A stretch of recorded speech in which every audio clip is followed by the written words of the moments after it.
Spout Bullock figures if Utter sold off his land, nothing for Utter to do but sit wondering in that old saloon why in hell he sold the thing he spent his life getting shit to buy and keep to work it himself.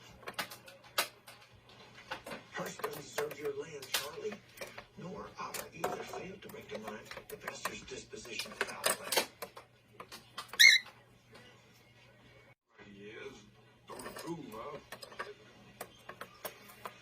Utter Spout Bullock figures if Utter sold off his land, nothing for Utter to do but sit wondering in that old saloon why in hell he sold the thing he spent his life getting shit to buy and keep to work it himself. Hearst doesn't deserve your land, Charlie, nor Utter either failed to break to mind the pastor's disposition of foul play.